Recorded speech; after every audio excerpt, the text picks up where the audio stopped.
Bab 91, Terobosan ke Ordo ke-7. Huang Xiaolong melihat reaksi Jiang Teng, dan dia tidak bisa menahan diri untuk menggelengkan kepalanya sambil tersenyum tak berdaya, apakah dia seburuk itu? Mengabaikan Jiang Teng, Huang Xiaolong datang ke tempat duduknya dan duduk. Meskipun Huang Xiaolong jarang masuk kelas pada semester lalu, tidak ada seorang pun yang berani menggantikan tempatnya dan tempatnya tetap kosong. Xiaolong, Lilu sangat senang melihat Huang Xiaolong, dan dua lesung pipit yang indah muncul di wajahnya saat dia memanggil. Huang Xiaolong mengangguk memberi salam, Lilu tampak telah kehilangan berat badan dalam 2 bulan ini, tetapi lesung pipit manis di wajahnya tetap sama. Bahkan setelah lama Xiaolong duduk, Jiang Teng masih terlalu takut untuk kembali ke tempat duduknya sampai Xiong Meiki tiba. Melihat Huang Xiaolong di kelas, Xiong Meiki sedikit terkejut dan sedikit canggung. Selama kelas berlangsung, dia linglung dan sering berhenti di tengah kalimat, lupa apa yang sedang dia katakan berkali-kali. Huang Xiaolong meninggalkan kelas setelah satu pelajaran dan pergi ke perpustakaan. Karena dia mengetahui markas Asuras Gate berada di benua Starcloud, dia ingin mencari informasi lebih banyak tentangnya. Hari berlalu dengan cepat sementara Huang Xiaolong menghabiskan waktu di perpustakaan. Saat Huang Xiaolong keluar, hari sudah siang. Sudah lebih dari sebulan sejak tahun baru, tetapi sinar matahari lebih kuat dan hangat saat mengenai kulit. Kembali ke rumah Tianxuan, dia berasumsi kedua bocah kecil itu pergi bermain lagi karena tidak ada bayangan mereka berdua di sekitar rumah besar itu. Bahkan monyet ungu kecil itu tidak ada di sana. Monyet ungu kecil itu akan berlari ke hutan bulan perak untuk membunuh binatang iblis dan memakan inti binatang iblis itu untuk kultivasi, sesekali muncul di rumah besar itu. Ketiga anak kecil itu tidak ada di dalam, tetapi kedua orang tuanya ada. Saat memasuki halaman rumah mereka, Huang Xiaolong memberikan teknik kultivasi tenaga dalam kepada mereka dan mengingatkan mereka untuk berlatih dengan tekun. Prestasi kultivasi orang tuanya dibatasi oleh kekuatan jiwa bela diri mereka dan peluang mereka untuk menembus alam Xiantian sangat kecil. Namun, hal itu berbeda dengan dukungan kultivasi kekuatan internal karena hal ini sangat meningkatkan peluang mereka untuk memasuki alam Xiantian. Misalnya, Huang Xiaolong, ketika kitab metamorfosis tubuhnya mencapai tahap ke-10, ia dapat dianggap sebagai ahli Xiantian dalam hal kekuatan internal. Xiaolong memperkirakan ahli Xiantian kekuatan internal memiliki tingkat kekuatan yang sama dengan ahli Xiantian di dunia ini. Huang Peng dan Suyan sangat gembira saat mendengar Huang Xiaolong mengatakan bahwa berlatih teknik kultivasi kekuatan internal yang diberikannya akan memungkinkan mereka maju ke alam Xiantian. Setelah mewariskan teknik kultivasi kepada orang tuanya, Xiaolong menguraikan secara rinci situasi yang mungkin timbul selama berkultivasi dan bagian-bagian yang lebih sulit dipahami. Lebih dari 2 jam kemudian ketika Huang Xiaolong meninggalkan halaman orang tuanya untuk kembali ke halaman rumahnya sendiri di mana ia melanjutkan latihannya sendiri taktik Asura dan Wrath of the Nether King. Waktu berlalu cepat, 1 bulan lagi telah berlalu. Pada dasarnya, dalam kurun waktu 1 bulan ini, Xiaolong tidak melangkah keluar pintu halaman rumahnya, karena setiap momen dihabiskan untuk taktik Asura, kitab suci metamorfosis tubuh, atau murka Raja Nether. Pada malam ini, seperti biasa, Xiaolong duduk di ranjang giok dingin sambil berlatih taktik Asura. Cahaya bulan yang redup menyinari ruangan, ke arah seekor naga hitam dan seekor naga biru yang melayang di belakang Huang Xiaolong, dengan rakus melahap energi spiritual dunia bawah yang mengalir deras dari angkasa atas. Ki pertempuran di tubuh Xiaolong mulai meraung dan melonjak di meridiannya. Pagoda harta karun linglong juga melayang tepat di atas kepala Huang Xiaolong. Berkali-kali, saat Xiaolong terus menjalankan taktik Asura, ki pertempuran mengalir melalui meridiannya semakin cepat, bergulir terus-menerus dan menghantam penghalang Orde ke-7 yang semakin menipis. Xiaolong tidak tahu berapa lama ini berlangsung, ketika tubuhnya tiba-tiba bergetar. Sebuah retakan kecil terdengar yang hanya bisa didengarnya, penghalang Orde ke-7 akhirnya hancur. Ki pertempuran dunia bawah mengalir dengan gembira ke jalur meridian Orde ke-7, dan di posisi jantung Huang Xiaolong, Laut Ki terbentuk. Ki pertempuran dunia bawah mengalir tanpa henti ke meridian Orde ke-7 dan berkumpul di Laut Ki yang baru terbentuk di dalam hatinya. Dengan menerobos ke tingkat ke-7 dan membentuk Laut Ki, terdapat ki pertempuran yang melimpah di dalam tubuh. Jika ki pertempuran di meridian seperti sungai kecil, kini, ki pertempuran di Laut Ki seperti lautan luas. Saat penghalang itu hancur, naga hitam dan naga biru di belakang Huang Xiaolong berevolusi dalam sekejap. Tubuh naga kembar itu membesar, sisik hitam dan biru menjadi lebih padat dan yang paling menakjubkan adalah cakar lain tumbuh dari 4 cakar awal, dan keduanya berubah menjadi naga bercakar 5. 2 kepala naga meraung ke arah surga saat aura penindasan yang mengerikan dari naga-naga itu menyapu keluar dari ruangan. Tubuh Xiaolong diselimuti cahaya yang berkedip-kedip untuk waktu yang lama, seperti penghalang cahaya di sekelilingnya. Huang Xiaolong sangat gembira, akhirnya, dia berhasil menembus Ordo ke-7. Ordo ke-7 Hautian, banyak yang terjebak di salah satu dari 2 garis pemisah, satu adalah Ordo ke-4 dan yang lainnya adalah Ordo ke-7. Mayoritas orang berkultivasi selama beberapa dekade untuk menembus Ordo ke-7, dan beberapa tetap terjebak selamanya di bawah Ordo ke-7. Di kota-kota kecil kerajaan, Ordo ke-7 seperti Xiaolong dapat dianggap sebagai raja. Tetapi pada saat ini, Xiaolong belum mencapai usia 11 tahun. Berdasarkan pengetahuannya, orang yang membangun Kekaisaran Duanren, Kaisar Duanren, telah maju ke Ordo ke-7 pada usia 13 tahun. Sambil menahan rasa bahagianya, ia terus menjalankan taktik Asura, memurnikan energi spiritual dunia bawah di dalam tubuhnya. Setelah naga hitam dan biru berevolusi, kecepatan mereka dalam menyerap energi spiritual dunia bawah menjadi 3 kali lebih cepat dibandingkan saat ia berada di puncak Orde ke-6 akhir. Awalnya, saat Xiaolong maju, Laut Ki-nya adalah lautan kosong selama musim kemarau. Saat ia maju, memurnikan energi spiritual dunia bawah, cadangan ki pertempurannya di laut ki berangsur-angsur meningkat. Pada saat yang sama, ki pertempuran bawah tanah sedang memurnikan otot, daging, urat dan kulitnya. Sebelum Ordo ke-7, ki pertempuran tidak mampu memperkuat lapisan luar tubuh. Ini adalah sesuatu yang mungkin terjadi setelah seseorang berhasil menembus Ordo ke-7. Saat sinar matahari pagi menyinari bumi yang luas, Huang Xiaolong mengakhiri latihannya dan bangkit dari ranjang giok yang dingin. Ia berteriak keras ke langit untuk mengungkapkan kegembiraan di hatinya karena telah mencapai Ordo ke-7. Setelah satu malam berlatih dan menempaki pertempuran, dia dapat merasakan perbedaan pada kulitnya. Ini adalah sesuatu yang baru. Bukan hanya itu, seluruh ototnya dan bahkan dagingnya menjadi lebih kencang sementara uratnya menjadi lebih kuat. Konon lapisan luar prajurit Ordo ke-10 lebih kuat dari kulit sapi, ototnya lebih keras dari batu baja, uratnya punya daya ledak bagai pegas, dan bunyinya sangat dahsyat. Sudah mencapai Ordo ke-7, aku ingin tahu seperti apa penampilanku setelah transformasi jiwa. Pikir Huang Xiaolong dan berjalan keluar dari kamarnya menuju halaman. Memanggil kedua naga hitam dan biru, Huang Xiaolong memulai proses transformasi jiwa. Seketika, cahaya hitam dan biru muncul dan menghilang dalam waktu kurang dari sedetik, menyelimuti tubuh Huang Xiaolong, memulai fusi. Dimulai dari lengannya, lapisan tipis sisik naga menutupi kulit Huang Xiaolong, di tangan kiri, ada sisik naga berwarna hitam, dan di tangan kanannya ada sisik naga biru berkilauan, menyebar ke seluruh tubuhnya kecuali area wajah. Huang Xiaolong tidak merasakan sedikit pun ketidaknyamanan, bahkan ketika seluruh tubuhnya ditutupi lapisan sisik naga seolah-olah mereka selalu menjadi satu kesatuan dan dia jelas bisa merasakan pertahanan luarnya telah mencapai ambang batas baru. Sangat kuat, ini adalah kata pertama yang terlintas di benak Huang Xiaolong saat pertama kali bertransformasi dengan roh bela diri kembarnya. Dan dia sangat menyukai perasaan ini. Setelah transformasi jiwa, kedua kepala naga tampak seperti ditato di punggungnya, memancarkan aura agung. Pada saat yang sama, terjadi perubahan pada pupil mata Xiaolong, mata kirinya seluruhnya hitam dan pupil matanya yang kanan berwarna biru. Tinju Huang Xiaolong tiba-tiba menyerang, dan suara angin menderu terdengar saat ia membelah angkasa dengan cepat. Hasilnya adalah sebuah gunung palsu yang hancur belasan meter jauhnya, menyisakan tumpukan pecahan batu kecil dan kerikil. Catatan, tidak ada pelajaran sejarah dinasti kekaisaran di sini, tetapi ada perbedaan pangkat prestise menurut jumlah cakar yang disulam naga pada jubah. Kaisar memiliki naga bercakar 5, menunjukkan status yang lebih mulia, sedangkan pangeran, atau Wang Ye, memiliki naga bercakar 4. Bab 92, membuka lapisan pertama pagoda harta karun Linglong. Sesaat kemudian, Xiaolong membatalkan transformasi jiwanya. Sisik naga biru dan hitam di lengannya serta dua kepala naga bertato di punggungnya menghilang. Kelelahan tiba-tiba menyerangnya. Walaupun transformasi jiwa meningkatkan kekuatan dan tenaganya berkali-kali lipat, namun hal itu juga menghabiskan sejumlah besar ki pertempuran, terlebih lagi, dia baru saja naik ke Ordo ke-7. Setelah Huang Xiaolong kembali ke dirinya yang normal, titik-titik cahaya biru kecil berkilauan di sekujur tubuhnya, dan saat titik-titik cahaya itu bersinar, kelelahan yang dirasakan Huang Xiaolong karena transformasi jiwanya lenyap seketika. Ki pertempurannya di sepanjang meridiannya pulih dalam beberapa detik. Ini adalah kemampuan ketiga roh bela diri Huang Xiaolong setelah menerobos ke tingkat ke-7, pemulihan instan. Pemulihan instan. Dalam waktu sekitar beberapa saat napas, Huang Xiaolong telah memulihkan sepenuhnya ki pertempuran yang terkuras. Meskipun butuh waktu 10 detik untuk memulihkan ki pertempurannya sepenuhnya, itu sudah merupakan kemampuan tingkat surga. Dari aspek tertentu, pemulihan instan ini lebih kuat daripada penyembunyian ruang dan bayangan hantu. Menggabungkan pemulihan instan dengan penyembunyian luar angkasa, Huang Xiaolong tidak perlu khawatir dengan efek samping dari ki pertempuran yang terkuras. Nah, satu-satunya kemalangan dari kemampuan ini adalah ia hanya bisa memulihkan ki pertempuran dan tidak bisa menyembuhkan luka.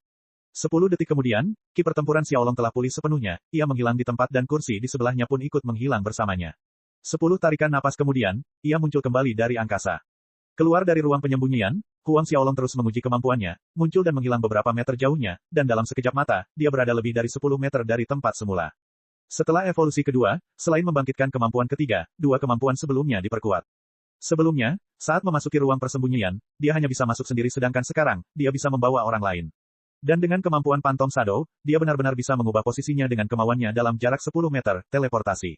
Kecepatannya 2 kali lebih cepat dari yang dimiliki Lu Kai dengan roh bela diri Sky Peng-nya. Huang Xiaolong menarik napas dalam-dalam sementara hatinya bersukacita. Dia tidak menyangka akan memiliki kemampuan baru setelah semangat bela dirinya berevolusi untuk kedua kalinya dan dua yang pertama mengalami peningkatan seperti itu. Kemudian, dia memanggil pagoda harta karun Linglong. Menurut apa yang dikatakan Yu Ming, dia bisa membuka lapisan pertama setelah dia berhasil mencapai tingkat ke-7. Huang Xiaolong mengaktifkan ki pertempuran dunia bawah di kedua telapak tangannya dan sesuai instruksi Yu Ming, mengirimkan ki pertempurannya ke pagoda. Ketika ki pertempuran dunia bawah memasuki pagoda harta karun Linglong, ia bersinar terang dan menyerap ki pertempuran Huang Xiaolong. Ia agak terkejut dengan reaksi itu, dan tanpa peringatan, matanya kabur saat ia muncul di ruang yang berbeda. Ruang ini tidak besar, hanya beberapa ratus meter persegi dengan tinggi 10 meter. Di keempat sisinya terdapat dinding yang terbuat dari bahan yang tidak diketahui. Ini adalah ruang lantai pertama di dalam pagoda harta karun Linglong. Huang Xiaolong mengamati sekeliling dengan mata terbelalak, situasi ini tidak sesuai dengan deskripsi Yu Ming. Ruang pagoda harta karun Linglong ini benar-benar memperbolehkan pemiliknya masuk ke dalam. Bukankah ini berarti, setelah mengatasi keterkejutannya, dia menjadi sangat gembira karena dia menyadari aura spiritual di dalam pagoda harta karun Linglong lebih tebal dan lebih murni daripada di luar.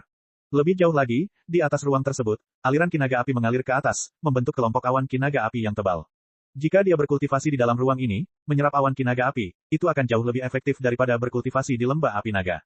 Di atas awan-awan ini mengambang butiran-butiran merah seukuran ibu jari, dan berkilau karena memantulkan cahaya seperti bintang-bintang yang berkelap-kelip di langit malam. Namun, bintang-bintang itu berwarna putih, dan butiran-butiran ini berkilauan merah menyala. Mutiara naga api, sebuah pikiran melintas di benak Huang Xiaolong.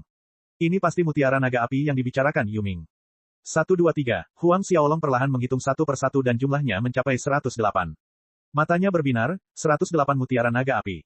Jumlah ini jauh di luar dugaannya. Jumlah mutiara naga api ini cukup untuk diolahnya sendiri selama beberapa waktu dan bahkan dibagikan kepada orang tua dan adik-adiknya. Tiba-tiba pada titik ini, cahaya merah menyala jatuh pada Huang Xiaolong dan menyelimutinya sebelum dia bisa bereaksi. Selanjutnya, dalam pikiran Xiaolong, sebuah teknik kultivasi fisik muncul dengan informasi tentang tubuh linglong emas. Tubuh linglong emas memiliki total 9 lapisan dan setiap lapisan menghasilkan efek mistis. Saat seseorang mencapai lapisan ke-9 untuk mencapai tubuh harta karun linglong, tubuh orang tersebut akan menjadi sekuat pagoda harta karun linglong, mendekati tak terkalahkan. Huang Xiaolong mengulang mantra itu sekali dalam benaknya dan beberapa detik kemudian, dia duduk bersila dan mulai berlatih. Dalam sekejap mata, lapisan cahaya merah keemasan yang mirip dengan pagoda harta karun linglong meledak dari tubuh Huang Xiaolong. Beberapa jam kemudian, Huang Xiaolong akhirnya berhenti. Selama beberapa jam latihan ini, Huang Xiaolong mengamati bahwa ada kekuatan mistis yang memperkuat otot, tulang, urat, dan permukaan kulitnya, meningkatkan pertahanannya secara keseluruhan. Setelah menghentikan latihannya, Huang Xiaolong mengalihkan perhatiannya ke mutiara merah berkilauan yang tergantung di atas awan merah tebal. Dengan sebuah pikiran, tangan kanannya memindahkan salah satu mutiara naga api. Di telapak tangannya, mutiara naga api terasa sedikit panas, seperti mutiara api yang terbakar pada suhu 50 hingga 60 derajat Celcius.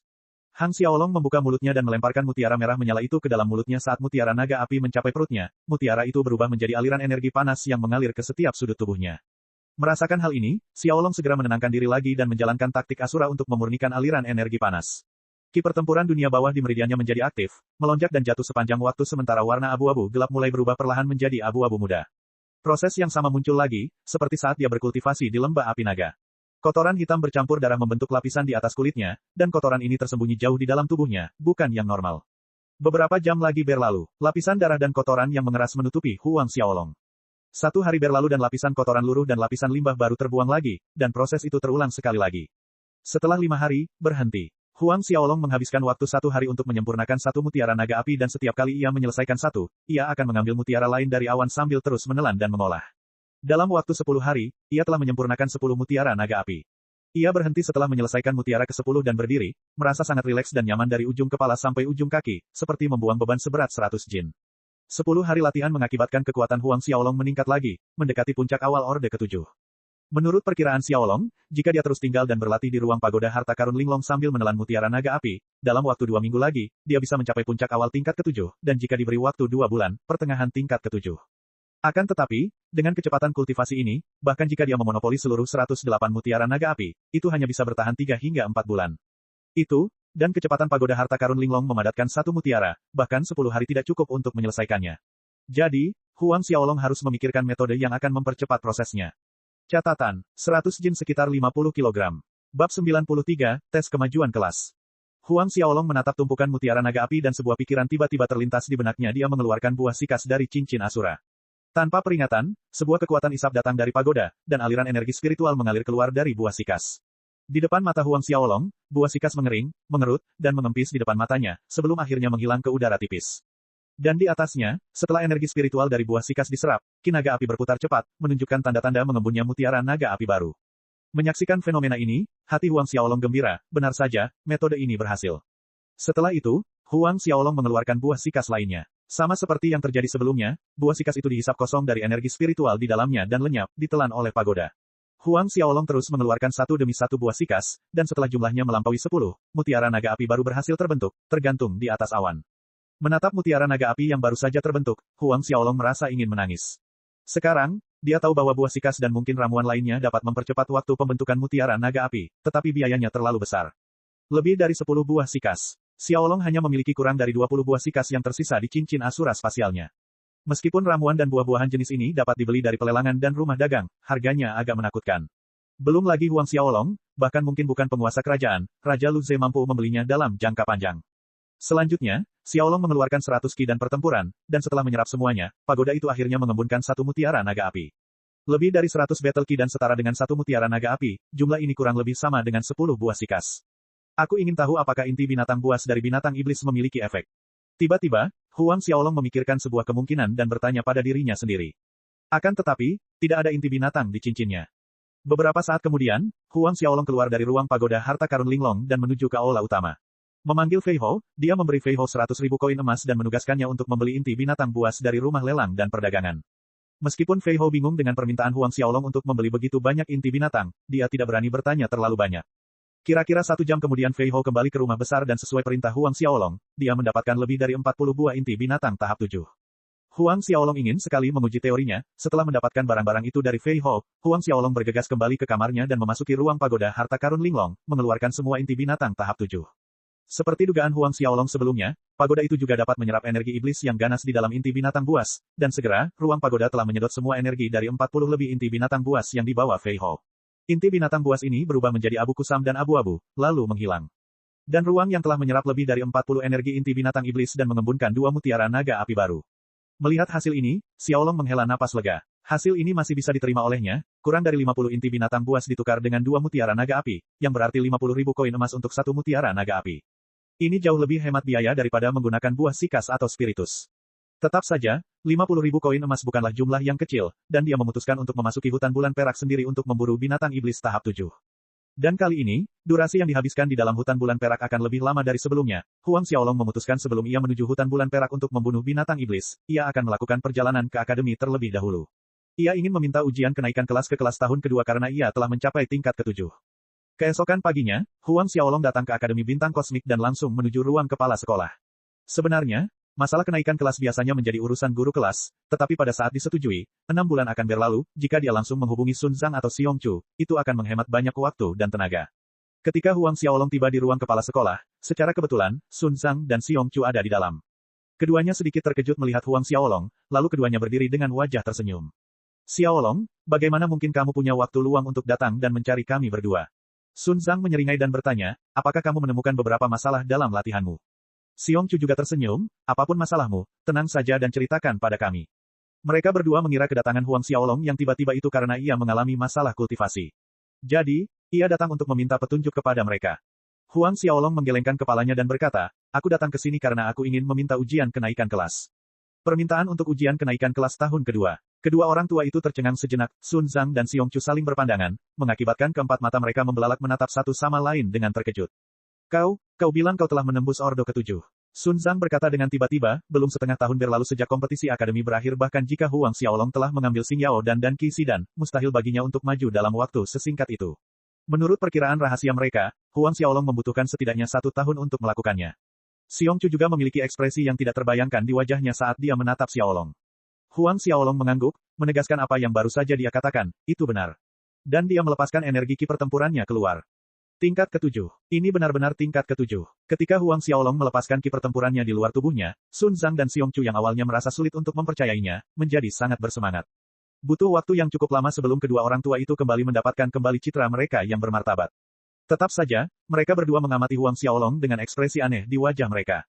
Mereka tidak menyangka bahwa dalam waktu kurang dari 4 bulan, hanya sedikit lebih dari 3, Xiaolong akan memberi mereka kejutan luar biasa lainnya.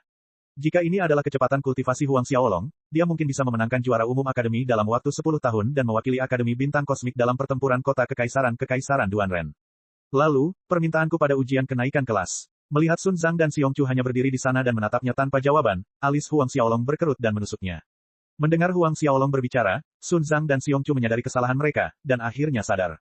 Xiaolong aku tidak menyangka kau akan menembus Ordo ke-7 secepat ini.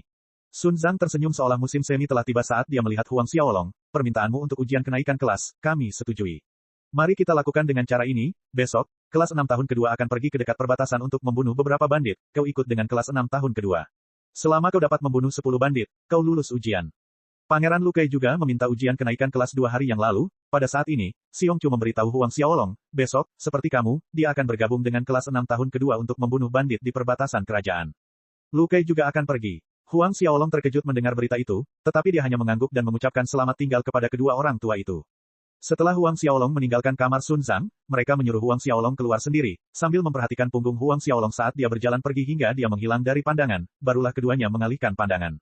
Sekarang, aku akan dengan penuh semangat menantikan apa yang akan dicapai si kecil dalam 10 tahun. Seru Sun Zhang. Xiongqu setuju, mungkin 100 tahun kemudian, Akademi Bintang Kosmik kita akan membutuhkan perawatan pria kecil ini. Sun Zhang menganggukkan kepalanya, sambil memikirkan masalah ini dengan serius. Huang Xiaolong langsung kembali ke rumah Tianxuan, tidak repot-repot menghadiri kelas setelah meninggalkan ruang kepala sekolah.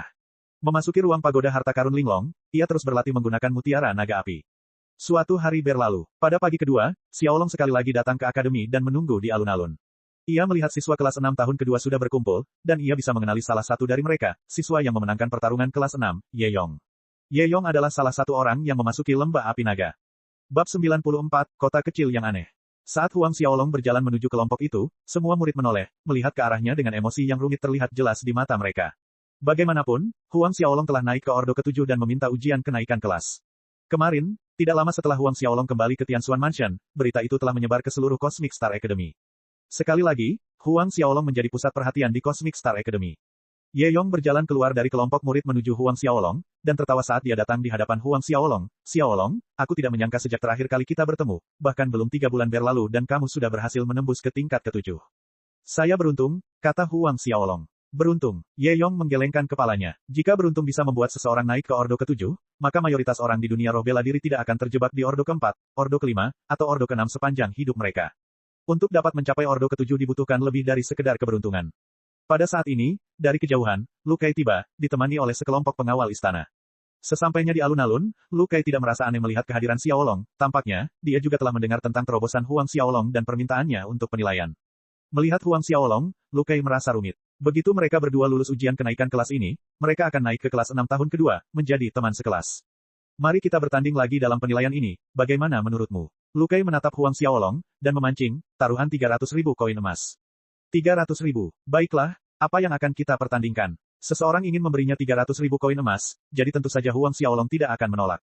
Karena penilaian kali ini adalah untuk membunuh bandit, maka kita akan bertanding dan melihat siapa yang membunuh bandit paling banyak.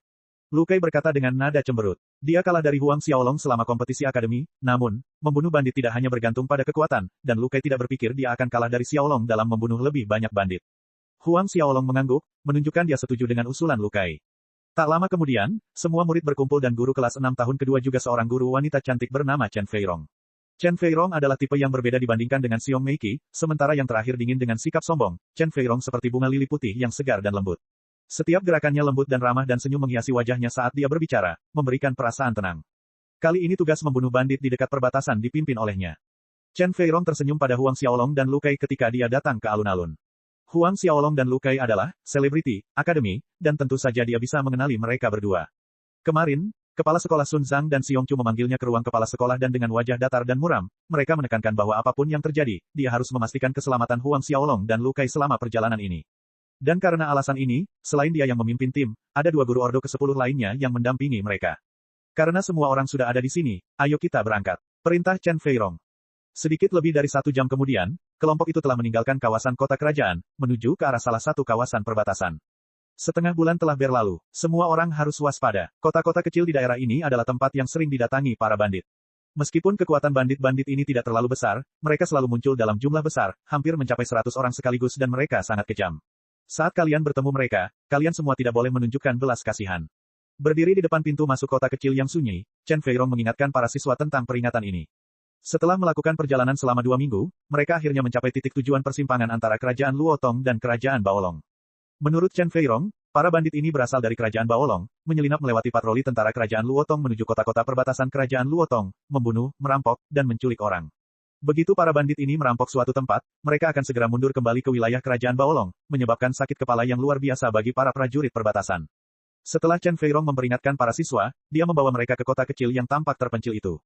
Di kota kecil yang tenang itu, jalanan kosong tanpa bayangan seorang pun, pintu-pintu setiap toko dan rumah ditutup rapat sementara keheningan menjadi mencekam di benak para siswa.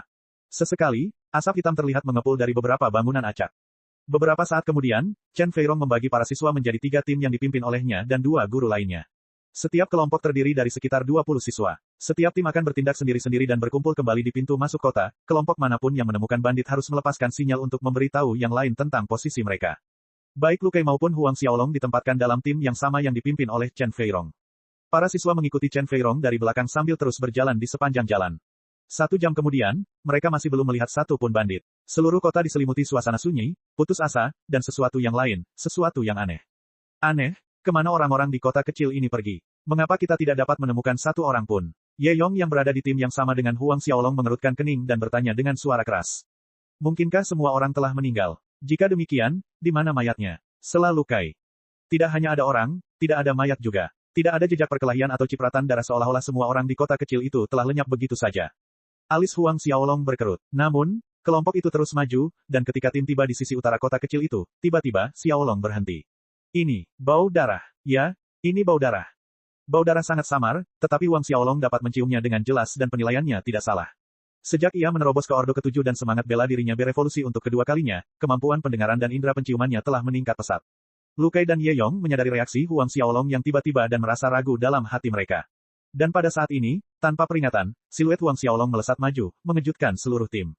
Huang Xiaolong, teriak Chen Feirong. Dia, Lu Kai, dan yang lainnya juga mempercepat langkah mereka. Tidak lama setelah Huang Xiaolong berlari cepat, di jalan yang sama, dia melihat 2 pria setengah baya dengan pakaian aneh. Kedua pria setengah baya itu mendongak ketika melihat Huang Xiaolong dan Chen Feirong, dan 20 orang di belakang dan mereka panik. Berbalik, mereka ingin lari. Sebelumnya, Chen Feirong telah menguraikan ciri-ciri pakaian para bandit itu kepada mereka, dari cara berpakaian kedua lelaki setengah baya itu dan langkah mundur mereka yang tergesa-gesa, tidak diragukan lagi mereka adalah bagian dari bandit kerajaan Baolong yang datang melintasi perbatasan.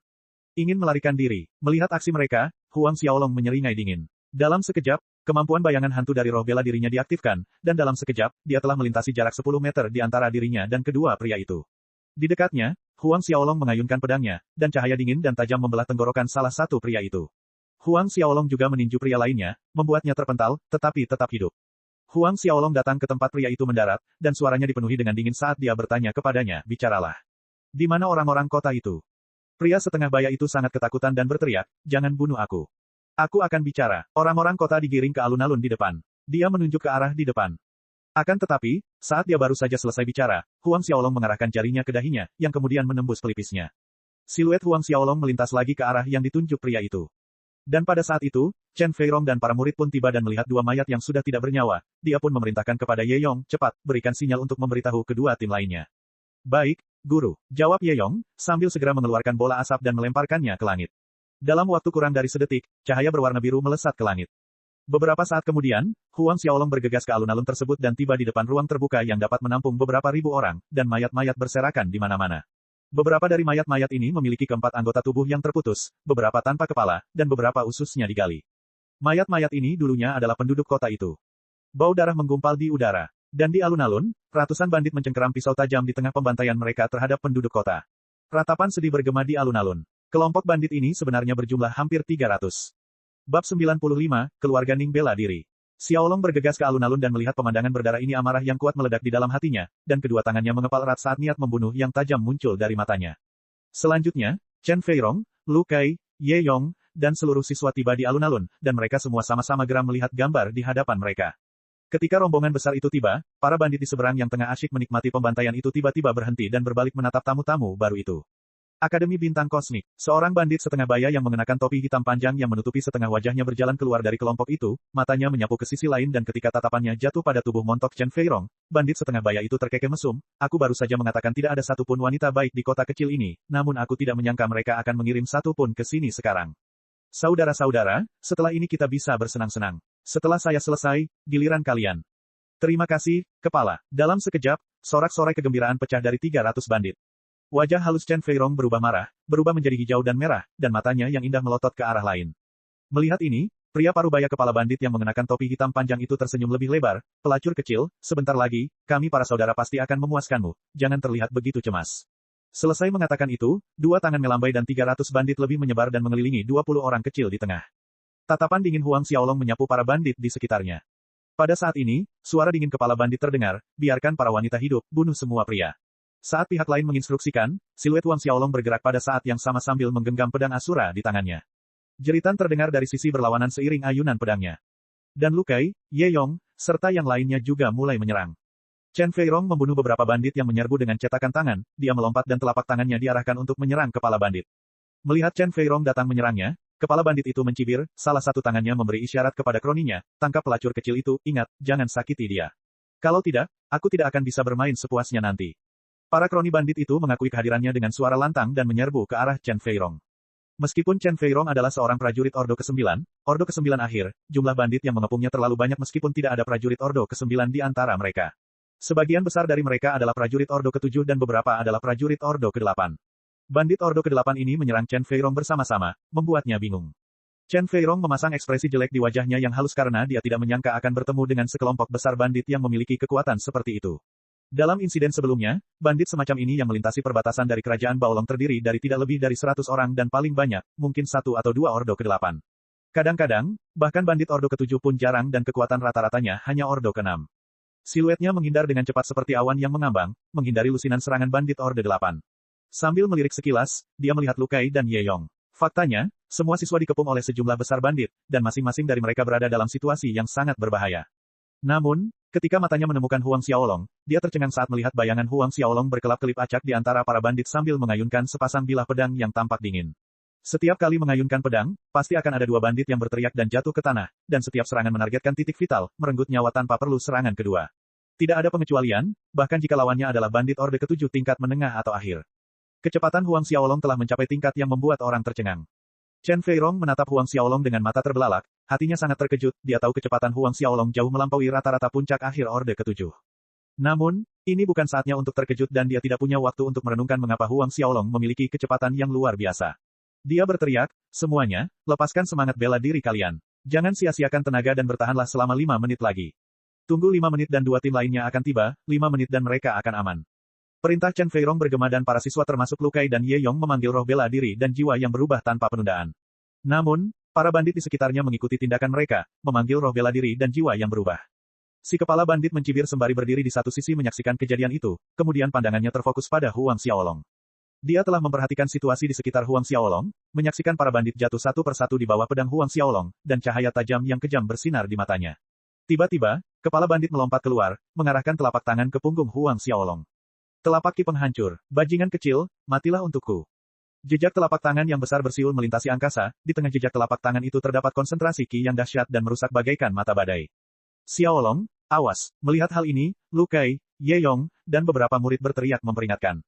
Ekspresi Chen Feirong memburuk saat melihat ini. Dia sangat menyadari betapa pentingnya Huang Xiaolong, dapat dikatakan, dalam tugas membunuh bandit ini, semua orang boleh mengalami kecelakaan kecuali Huang Xiaolong.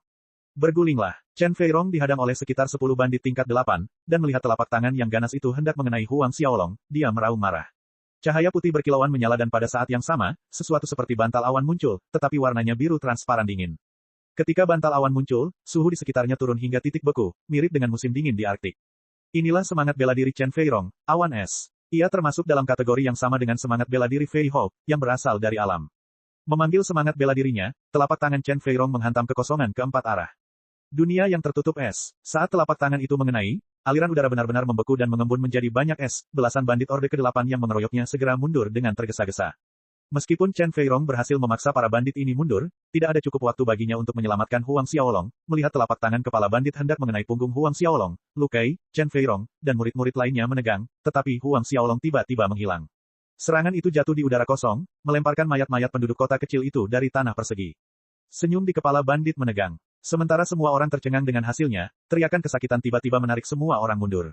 Berbalik ke arah teriakan itu, mereka melihat Huang Xiaolong 10 meter dari tempat asalnya dan 2 bandit lainnya jatuh di bawah pedang Huang Xiaolong. Mengabaikan ekspresi terkejut yang ditujukan kepadanya, bila pedang Xiaolong terus mengeluarkan darah tanpa mengeluarkan semangat bela dirinya. Bunuh, bunuh bajingan itu. Setelah beberapa bandit lainnya tewas, kepala bandit akhirnya kembali fokus, dan wajahnya tampak jelek saat dia menunjuk Huang Xiaolong sambil menggelegar perintahnya. Dia melesat dan menghilang, sekali lagi menargetkan Huang Xiaolong dengan serangan telapak tangan kedua. Sayangnya, ketika dia cukup dekat dengan Huang Xiaolong, sebuah siluet muncul entah dari mana dan menabrak kepala bandit, menyebabkan dia jatuh dengan keras ke tanah. Orang itu adalah salah satu guru Akademi Bintang Kosmik tingkat ke-10 yang bergegas setelah melihat sinyal yang dilepaskan Ye Yong ke langit. Melihat bala bantuan telah tiba, Chen Feirong akhirnya sedikit rileks. Pada titik ini, sisa siswa tim lain dan guru Ordo ke-10 lainnya juga telah mencapai alun-alun. Dengan masuknya 2 prajurit Ordo ke-10 ke tempat kejadian, para bandit Ordo ke-8 yang mengepung Chen Feirong dengan mudah ditangani, dan beberapa saat kemudian, lebih dari 300 bandit diselesaikan oleh Huang Xiaolong dan para murid. Pada akhirnya, hanya kepala bandit yang tersisa. Chen Feirong perlahan melangkah mendekati kepala bandit dengan pedang di tangannya dan ekspresi dingin di wajahnya. Aku dari keluarga Marsial Ning Kerajaan Baolong dan kakakku adalah patriark keluarga Marsial Ning, jalan kecil, kau berani membunuhku. Kepala bandit itu melolong ketika dia melihat Chen Feirong datang ke arahnya dengan pedang di tangan. Keluarga Marsial Ning. Semua orang yang hadir terkejut. Keluarga Marsial Ning ini adalah keluarga pertama Kekaisaran Baolong, kelompok bandit ini sebenarnya didukung oleh keluarga Marsial Ning. Tidak heran kekuatan rata-rata mereka begitu tinggi, tak tertandingi oleh kelompok bandit sebelumnya. Sebelum seorang pun dapat bereaksi, pedang Asura di tangan Huang Xiaolong telah menebas kerongkongannya, dan kepala bandit itu mencengkeram kerongkongannya sendiri sambil menatap Huang Xiaolong dengan tak percaya. Saya Huang Xiaolong dari Akademi Bintang Kosmik. Huang Xiaolong, memperkenalkan dirinya. Keluarga Marsial Ning dari Kerajaan Baolong. Jadi apa? Catatan, keluarga ahli bela diri kemungkinan besar berarti keluarga tersebut memiliki warisan panjang dan dasar seni bela diri yang luas, yang membuat keluarga klan mereka menjadi kekuatan kerajaan yang kuat. Bab 96, tangkap dia. Beberapa saat setelah Huang Xiaolong menggorok leher kepala bandit, tanah mulai berguncang dan dalam hitungan detik terdengar suara tentara dan ringkikan kuda. Sepertinya pasukan garnisun perbatasan kerajaan Luotong telah tiba.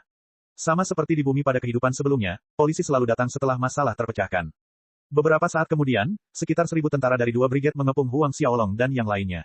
Para prajurit ini tiba di alun-alun dan melihat tumpukan mayat dari penduduk kota dan para bandit, dan ekspresi di wajah mereka berubah.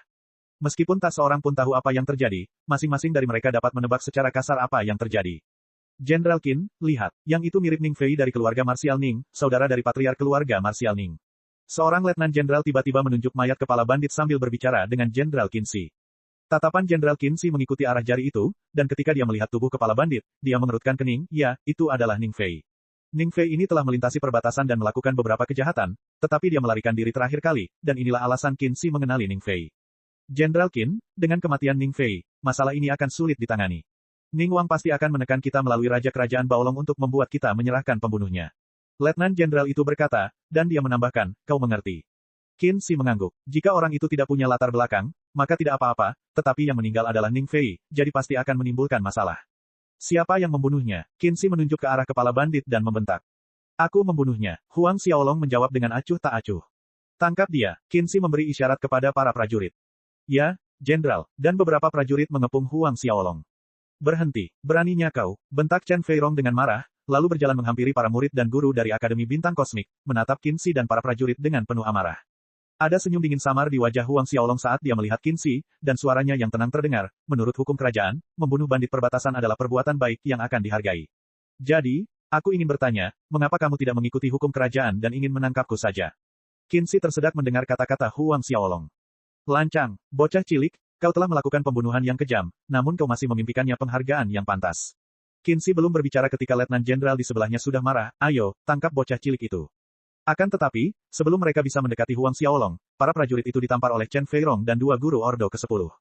Kalian benar-benar berani memberontak. Letnan Jenderal itu melihat 3 orang menghalangi prajuritnya, dan menanyai mereka dengan keras, menuduh Chen Feirong dan 2 guru itu melakukan kejahatan besar. Benar-benar tuduhan yang kurang ajar. Pada saat itu, terdengar sebuah suara. Siapa? Keluarlah dari sini. Letnan Jenderal itu membentak. Sebuah jalan terbuka di antara para siswa saat seseorang berjalan ke depan, dan itu adalah Pangeran Lukai. Ketika Qin Si melihat Lukai, kulit wajahnya menegang karena ketegangan. Namun, Letnan Jenderal tidak mengenali Lukai, pergi dan tangkap dia bersama-sama. Berhenti. Qin Si berteriak cepat, dan di hadapan tatapan mata Letnan Jenderal dan para prajurit yang terkejut, Qin Si melompat turun dari kudanya dan tiba di depan Lukai dengan langkah tergesa-gesa. Dia berlutut dengan satu kaki dan memberi hormat, Qin Si memberi hormat kepada Yang Mulia Pangeran Lukai. Yang Mulia, Letnan Jenderal dan para prajurit terkejut hingga linglung, setelah sadar kembali, masing-masing dengan cepat turun dari kuda dan berlutut, menghormati Yang Mulia Pangeran. Letnan Jenderal itu membungkuk begitu rendah hingga ia hampir mencium tanah sebagai tanda hormat, dan keringat dingin menetes di sisi wajahnya. Kalian semua berdiri, tetapi kalian semua, tetaplah berlutut. Lukai mengizinkan Qin Si dan semua prajurit lainnya untuk berdiri kecuali satu Letnan Jenderal yang diperintahkan untuk tetap berlutut di tanah. Qin Si berdiri dan berjalan ke samping Lukai, sementara Lukai mengamati Letnan Jenderal itu dengan tatapan dingin, kau memerintahkanku untuk ditangkap. Butiran keringat dingin di wajah Letnan Jenderal semakin membesar, dan sambil bersujud dengan kejam, dia memohon, saya tidak tahu kalau itu adalah Yang Mulia. Saya harap Yang Mulia memaafkan kesalahan orang ini. Lukai melanjutkan, kamu bilang kami ingin memberontak. Letnan Jenderal itu langsung pucat pasi, tidak tahu harus menjawab apa, dalam hatinya dia sudah siap mati.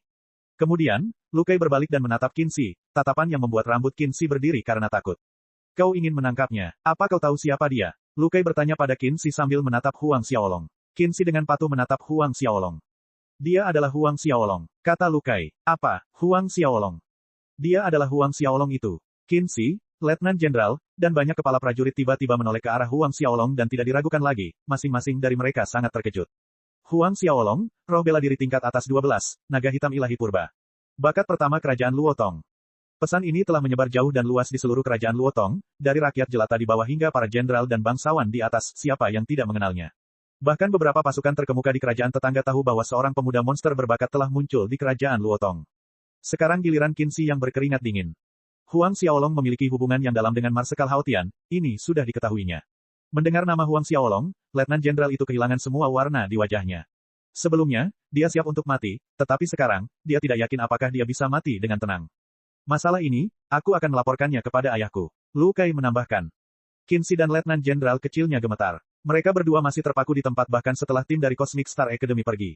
Dan setelah meninggalkan kota kecil itu, mereka tidak kembali ke kota kerajaan, melainkan berpindah ke kota-kota kecil lainnya untuk membunuh bandit. 2 bulan kemudian, tim kembali ke Royal City dari perbatasan. Adapun pertaruhan antara Huang Xiaolong dan Lu Kai, tak perlu dikatakan lagi, Huang Xiaolong menang. Beberapa bulan kemudian, tim kembali, karena jasanya dalam membasmi bandit di perbatasan, hadiah dari kerajaan Luotong pun segera diberikan. Menurut hukum, tarif satu bandit adalah 100 koin emas, dan Huang Xiaolong menerima lebih dari 10.000 koin emas sebagai hadiah. Tidak lama setelah itu, Qin Shi diturunkan pangkatnya menjadi Letnan Jenderal dan Letnan Jenderal tersebut diberhentikan dari militer melalui sebuah pemberitahuan. Ketika Huang Xiaolong kembali ke Tianxuan Mansion, orang tua dan adik-adiknya juga ada di sana bersama Lilu. Pada malam yang sama, Tianxuan Mansion mengadakan perjamuan untuk merayakan keberhasilan Huang Xiaolong dalam lulus ujian kenaikan kelas. Perjamuan itu sangat meriah, terutama dengan 2 anak kecil, Huang Min dan Huang Xiaohai. Setelah perjamuan berakhir, dan semua orang kembali ke kamar masing-masing untuk beristirahat, Huang Xiaolong, Marsekal Hao Tian, dan Fei Hou duduk di aula utama.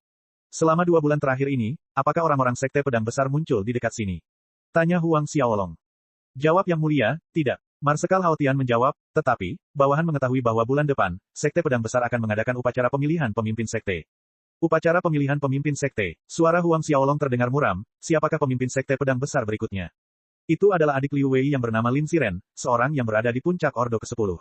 Namun, bakat Lin Xiren cukup bagus, dan diperkirakan dalam waktu 10 tahun, dia mungkin akan menembus alam Xiantian. Kali ini, Fei Hou yang menjawab. Huang Xiaolong mengangguk, lalu dia meminta Marsekal Hao Tian dan Fei Hou untuk mengawasi pergerakan sekte pedang besar dengan saksama. Tenanglah, Yang Mulia. Keduanya menjawab dengan hormat. Huang Xiaolong menarik 20 mutiara naga api dari ruang pagoda harta karun Linglong dan memberikan masing-masing 10 mutiara kepada Marsekal Hao Tian dan Fei Hou agar mereka dapat menggunakannya untuk kultivasi mereka.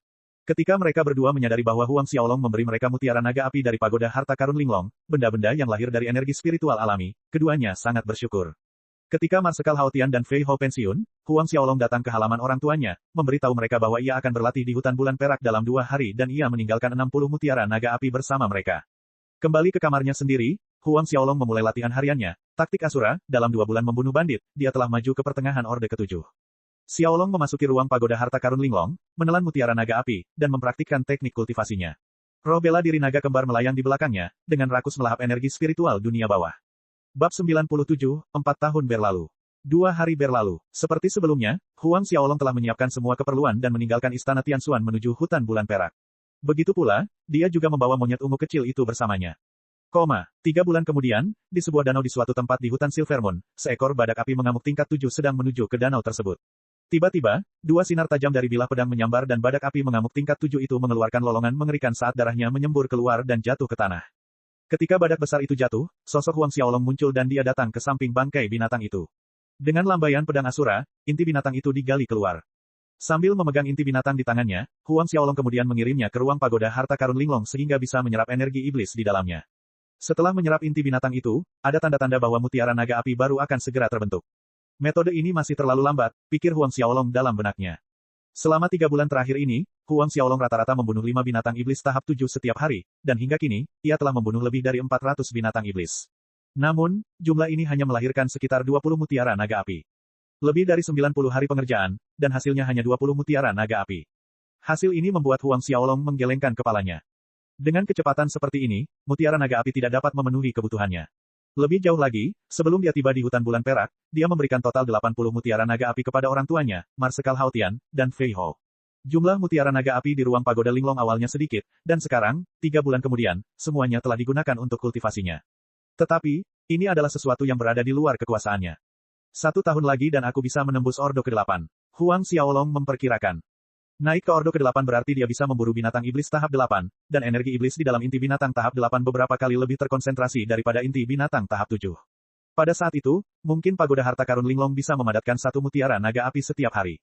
Ho ho ho. Pada saat ini, monyet ungu kecil itu berlari dari kejauhan. Melihat mayat badak api mengamuk di sampingnya, ia mulai mencicit dengan ketidakpuasan pada Huang Xiaolong. Karena pagoda harta karun Linglong membutuhkan inti binatang buas, sehingga perjalanan ke hutan bulan perak ini membutuhkannya, Huang Xiaolong berubah menjadi pesaing monyet kecil itu untuk mendapatkan inti binatang buas. Jadi, diputuskan di antara mereka, siapapun yang pertama kali membunuh binatang iblis akan memiliki inti binatang buas itu. Dan setiap saat, tindakan Xiaolong selalu lebih cepat daripada monyet kecil itu. Jadi, tidak mengherankan kalau si kecil merasa tidak puas. Waktu terus berjalan. Bulan demi bulan berlalu dan segera, 9 bulan telah berlalu, hampir mencapai akhir tahun. Pada akhir tahun, Huang Xiaolong dan monyet ungu kecil itu melakukan perjalanan kembali ke Tianxuan Mansion. Pada hari pertama tahun baru, Xiaolong mengadakan reuni yang hangat dan penuh kasih dengan keluarganya, dan tentu saja, ia berpartisipasi dalam kompetisi tahunan Cosmic Star Academy. Tak perlu dikatakan, gelar juara kelas tahun kedua dibawa pulang oleh Xiaolong, karena Lu Kai dan Ye Yong dikalahkan satu demi satu. Meskipun Huang Xiaolong adalah juara kelas, juara umum tahun kedua bukanlah dia. Dengan kekuatannya saat ini, dia tidak mampu mengalahkan orang terkuat di tahun kedua, puncak Orde ke-8. Tidak lama setelah menghabiskan tahun baru bersama keluarganya, ia berkemas dan membawa monyet ungu kecil itu kembali ke hutan Silver Moon untuk pelatihan berikutnya. Musim semi berakhir dan musim gugur pun tiba. Tahun demi tahun berlalu, bagaikan musim. Pada akhir setiap tahun, Xiaolong akan kembali ke Tianxuan Mansion dan mengambil bagian dalam kompetisi akademi. 4 tahun telah berlalu. Sinar matahari yang terik menyinari bumi yang luas itu, dan seorang pemuda yang tampaknya berusia sekitar 15 hingga 16 tahun dengan seekor monyet kecil di pundaknya terlihat berlari cepat menembus hutan, mirip dengan bayangan hantu yang berlalu cepat. Saat berlari, pemuda itu tiba-tiba berhenti dan melompat ke atas. Tepat saat pemuda itu melompat menjauh, serangan beruang iblis yang besar mendarat di tempat pemuda itu berdiri sebelumnya. Berhasil menghindari serangan beruang iblis itu, pemuda itu berbalik dan sebuah tinju runtuh menghantam tubuh beruang iblis yang besar itu. Kekuatan tinju itu berat dan kuat, langsung menusuk dada beruang iblis itu dan keluar dari punggungnya, menembus seluruh tubuhnya. Beruang iblis besar itu terjatuh ke lantai hutan. Pemuda ini tidak lain adalah Huang Xiaolong. 4 tahun telah berlalu, dan ia telah tumbuh menjadi pemuda yang tampan, tingginya 5 kaki 6 inci, hampir 5 kaki 7 inci, dengan tubuh berotot ramping, mata seperti bintang, hidung mancung, dan bibir merah. 4 tahun telah berlalu dan Xiaolong tidak hanya maju ke Ordo ke-8, tetapi kekuatannya saat ini juga berada di puncak akhir Ordo ke-8, dan dalam waktu dekat, ia bisa menerobos ke Ordo berikutnya. Akan tetapi, beruang iblis di lantai yang baru saja dibunuh oleh Huang Xiaolong bukanlah binatang iblis tingkat 8, melainkan binatang iblis tingkat 9. Meski hanya berada di puncak akhir tahap ke-8, kekuatannya dapat dengan mudah membunuh binatang iblis di awal tahap 9. Huang Xiaolong mendatangi mayat beruang besar itu dan menggali inti binatang buas itu lalu melemparkannya ke dalam ruang pagoda harta karun Linglong. Seketika, semua energi iblis di dalam inti binatang buas itu terserap, mengubahnya menjadi mutiara naga api baru. Energi di dalam inti binatang tahap 9 lebih tinggi daripada binatang tahap 7, sekitar 10 kali atau lebih, dan satu inti binatang tahap 9 cukup bagi pagoda harta karun Linglong untuk mengembunkan satu mutiara naga api sebagai gantinya. Ini yang ke-20. Huang Xiaolong bergumam pada dirinya sendiri. Bulan ini dia telah membunuh total 20 binatang iblis tingkat 9, sayangnya, dibandingkan dengan binatang iblis tingkat 7 dan 8, binatang iblis tingkat 9 sulit ditemukan. Rata-rata, Xiaolong mungkin bisa memburu satu dalam sehari. Ho ho ho. Pada saat ini, monyet kecil itu melompat turun, dan mendekati mayat itu, cakarnya yang tajam menebas dan mengeluarkan kantung empedu beruang. Bahkan setelah 4 tahun, penampilan monyet ungu kecil itu tidak berubah, ia masih monyet kecil setinggi setengah meter yang sama. Satu-satunya perbedaan adalah bulunya menjadi lebih berkilau dan lembut serta pupil matanya berwarna biru tajam. Pertumbuhan kekuatannya tidak lebih lambat dari Huang Xiaolong yang memiliki pagoda harta karun Linglong dan kekuatan mereka dapat dikatakan setara. Setelah membunuh beruang iblis besar, Xiaolong dan monyet ungu kecil pergi mencari target berikutnya. 2 bulan lagi berlalu. Saat akhir tahun kembali mendekat, dengan demikian, Huang Xiaolong dan monyet ungu kecil meninggalkan hutan bulan perak, kembali ke kota kerajaan. Setengah bulan kemudian, Xiaolong dan monyet kecil itu kembali ke kota kerajaan Luotong. Kakak, tepat saat dia melangkah masuk ke dalam rumah Tianxuan, seorang gadis muda berusia sekitar 14 hingga 15 tahun bergegas keluar dari dalam dan berteriak kegirangan. Gadis muda yang cantik ini kebetulan adalah Huang Min, adik perempuan Huang Xiaolong, 4 tahun telah mengubah seorang gadis kecil menjadi seorang wanita muda. Saat keluar, Huang Min menyeret kakak laki-lakinya ke halaman Tianxuan Mansion. Huang Xiaolong menertawakan tindakannya, gadis kecil, mengapa kamu begitu bahagia? Huang Min mengerutkan bibirnya dan memprotes, kakak, kamu jahat sekali. Aku sudah dewasa, jangan panggil aku gadis kecil lagi. Bola matanya berputar nakal, bertanya, mau coba tebak siapa yang datang? Lilu, Huang Xiaolong tertawa. Beberapa tahun terakhir ini, Huang Xiaolong menghabiskan sebagian besar waktunya berlatih di hutan bulan perak dan hanya kembali ke kediaman Tianxuan di akhir setiap tahun. Mengetahui hal ini, Li Lu akan datang mengunjungi kediaman Tianxuan setiap tahun sekitar waktu ini, menunggu Huang Xiaolong. Membosankan, mulut kecil Huang Min melengkung, tetapi ekspresinya berubah dengan cepat. Kakak Li Lu sudah berada di sini selama 5 hari. Jika dia tahu kamu kembali, dia akan sangat senang. Huang Xiaolong hanya tersenyum, membiarkan adiknya Huang Min menariknya ke aula utama Tianxuan Mansion. Bab 98, Sayap Iblis. Saat memasuki aula utama, orang tuanya, Huang Peng dan Suyan, sudah ada di sana. Selain mereka berdua, di aula utama duduk seorang wanita muda mengenakan gaun panjang berwarna hijau pastel. Wanita muda itu berkulit putih bersih, bibir lembut seperti bunga sakura, dan mata cerah yang menyimpan jejak kenakalan dan dia memiliki 2 lesung pipit yang indah, mirip dengan peri abadi yang tak ternoda oleh dunia fana. Ini adalah Li Lu. 4 tahun telah berlalu dan Li Lu kini berusia 15 tahun. Membuktikan apa yang dikatakan Suyan bertahun-tahun lalu, Li Lu tumbuh menjadi wanita cantik, dan sekarang, setiap kali Li Lu melangkah keluar, itu sudah cukup untuk mengejutkan seluruh jalan. Akademi Bintang Kosmik saat ini memiliki 3 wanita cantik dan Li Lu adalah salah satunya. Xiaolong. Melihat Huang Xiaolong kembali, 3 orang di aula utama tersenyum lebar dan berseru kegirangan, sedangkan Li Lu langsung melompat dan berlari ke arah Huang Xiaolong. Namun, kurang dari 1 meter sebelum dia mencapai Huang Xiaolong dan ingin memeluknya seperti yang biasa dia lakukan, dia tiba-tiba berhenti, rona merah muda merayapi wajahnya dan sikapnya berubah malu-malu. Gaun hijau pastel panjang yang dikenakannya memamerkan pinggangnya yang mungil dan 2 puncaknya yang menonjol, melukiskan gambaran cantik yang melengkapi penampilannya yang pemalu. Melihat tindakannya, Huang Xiaolong tertawa. Kudengar Huang Min berkata kau sudah berada di sini selama 5 hari. Li Lu menganggukkan kepalanya dengan malu-malu. Baiklah, jangan berdiri di sini dan bicara, ayo kembali ke aula utama. Suyan menggoda dan tertawa, kalian berdua masih punya banyak kesempatan untuk mengobrol. Huang Xiaolong masih baik-baik saja, tetapi saat Li Lu mendengarnya, wajahnya semakin merah. Dalam 4 tahun ini, kekuatan Huang Peng dan Su Yan telah tumbuh pesat. Huang Peng sekarang berada di puncak Ordo ke-7 akhir sedangkan Su Yan baru saja naik ke Ordo ke-7. Selama bertahun-tahun, mereka berdua telah berkultivasi menggunakan mutiara naga api yang diberikan Xiaolong, dan setelah menjalani efek pembersihan sumsum tulang karena mutiara naga api, keduanya tampak lebih muda setiap hari. Penampilan mereka yang awalnya berusia 40-an menjadi berusia 30-an. Jika Suyan berdiri di samping Li Lu, orang-orang pasti akan mengira mereka adalah saudara perempuan. Kembali ke aula utama, semua orang duduk. Xiaolong, kali ini kamu kembali, jangan terburu-buru pergi begitu cepat. Setelah duduk, Suyan tertawa dan berkata, tahun ini Li Lu akan tinggal di sini dan merayakan tahun baru bersama kita. Tidak kembali ke Kabupaten Changlan. Huang Xiaolong sedikit terkejut, menatap Li Lu dan bertanya.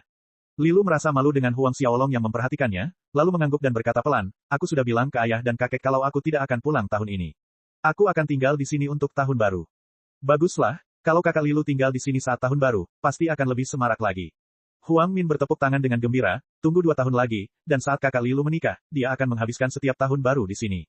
Menikah. Begitu kata-kata itu diucapkan, wajah cantik Li Lu memerah lebih cepat daripada lobster yang dimasak.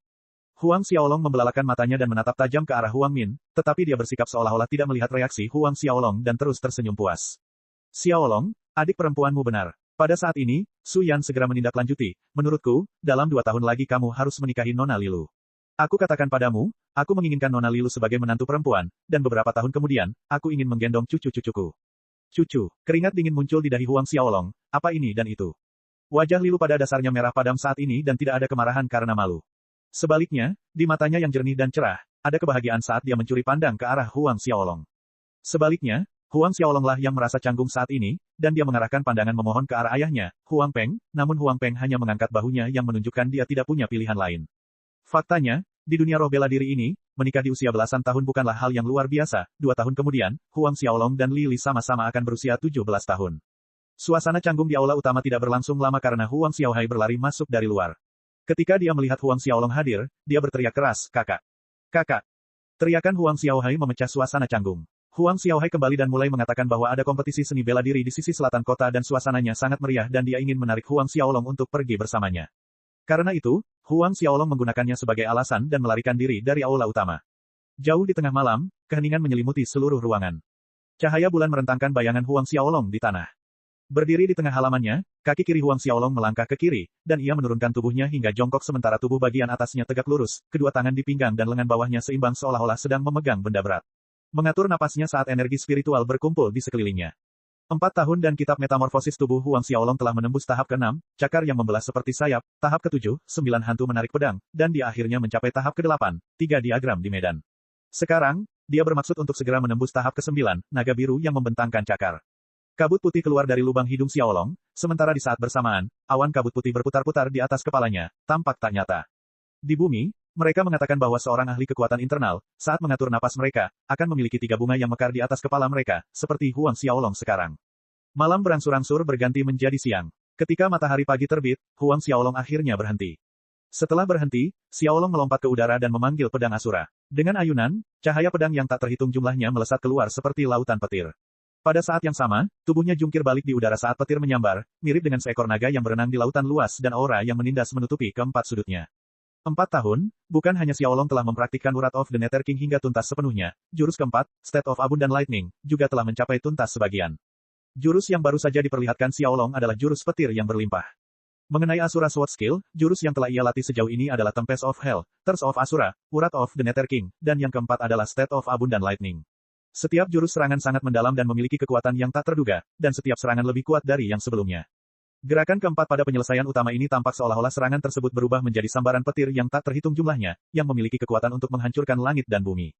Huang Xiaolong berputar di langit dan setelah sekitar selusin napas, ia mendarat dengan ringan di tanah. Saat Huang Xiaolong mulai mempelajari jurus ini, dia hanya mampu bertahan di udara selama 4 tarikan napas. Dengan serangan State of Abundant Lightning ini, putaran yang dilakukannya di udara bukanlah jungkir balik biasa karena mengikuti aturan tertentu yang membuatnya jauh lebih sulit. Saat mendarat di tanah, Huang Xiaolong tidak lagi menggunakan jurus yang sama, tetapi ia menjalankan taktik Asura dan seluruh tubuhnya diselimuti cahaya gelap, dan aura pembunuh hitam menyebar saat rambutnya perlahan memutih dan menentang gravitasi. Pada saat ini, punggung Huang Xiaolong benar-benar menumbuhkan sepasang sayap hitam gelap.